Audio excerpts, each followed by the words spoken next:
So the MCU has had a lot of missteps lately. We've seen movies be polarizing like Thor Love and Thunder, and some movies be a little bit lackluster like Ant-Man 3 and some other ones. Even the delivery in some of their highly anticipated shows like Moon Knight and Ms. Marvel have had some of their own missteps in those series as well. But if there is one project that could save the MCU, and that is probably the best thing going for the MCU right now and has been for the past several years, well, that would of course be the Loki series. We are midway through Loki Season 2 right now, and I cannot believe the amazing quality that we've seen. But before I get into all the reasons why Loki is the best project in the MCU right now, welcome back. And if you are new here, welcome. On this channel, we talk all things video games and comic books. Be sure to subscribe so you do not miss another episode like this. Also, quick shout out to our Patreon. Check the link out down below for behind the scenes access. So I stand by saying that Loki is the best thing going for the MCU right now.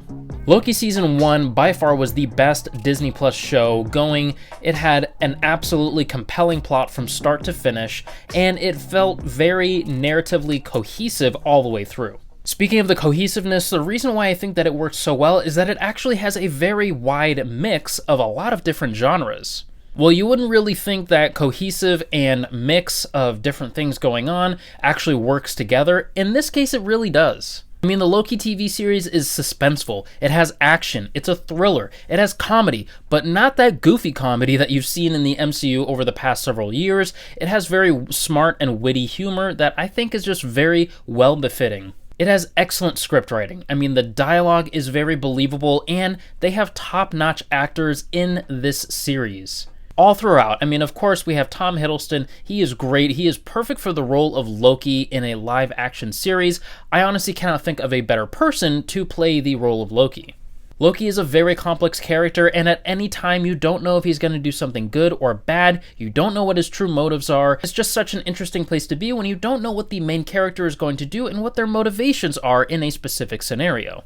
But what is really cool is how they brought in all of the other different variants of Loki, and you can really see all of the craziness and madness that goes on in a show about probably the most interesting character in the entire MCU. The performances of the actors are absolutely unbelievable. I mean, they picked an amazing cast of people to play all of the different roles. I think Owen Wilson as Mobius is amazing.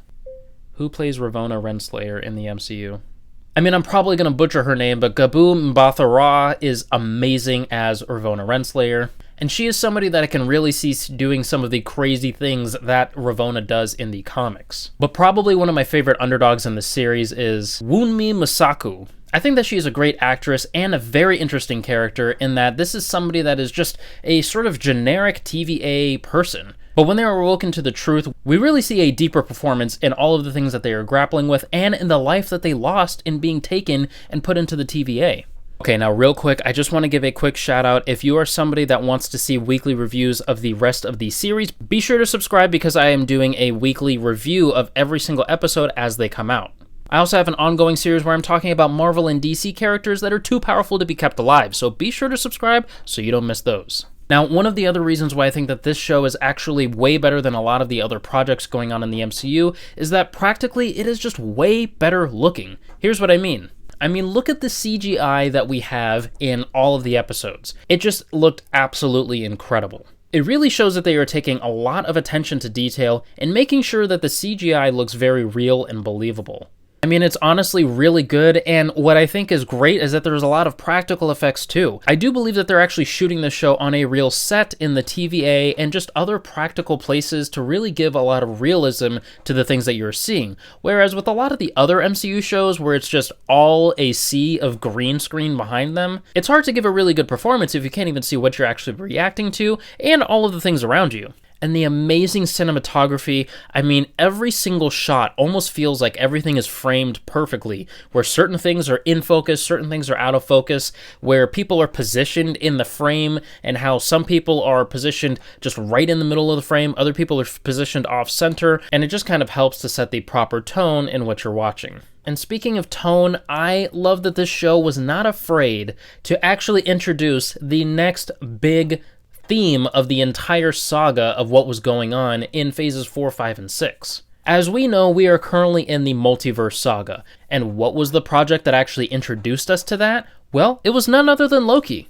I mean, the fact that they introduced the big bad of the entire next saga in a Disney Plus show took a lot of guts. And as soon as I saw the end of season 1 in Loki, that is what really sold me on the fact of, okay, these Disney Plus shows are things that I'm going to want to watch. They are not things I'm going to want to skip. Now, of course, the shows since then have been, for the most part, kind of skippable, but what I loved was that this show really brought us into the next saga, and in particular with Kang, it really showed how ruthless and menacing that this character can be. Now, I'll save my thoughts for Kang in Ant-Man 3, but excluding that little episode there in Ant-Man 3, I think that Kang is an overall very menacing character. And if you hadn't seen Ant-Man 3, your only exposure to Kang was in Loki Season 1 and Season 2, well, that character is a very, very scary character. I mean, you can see the panic on Loki's face, you can see all of the different things and the ramifications of all the things that he can do, even just taking over the TVA and being in charge of the TVA and pruning timelines. I mean, that is absolutely incredible and scary to think of. And so this show really opened us up to a whole multiverse of ramifications and consequences for the things that can happen at any project in the MCU.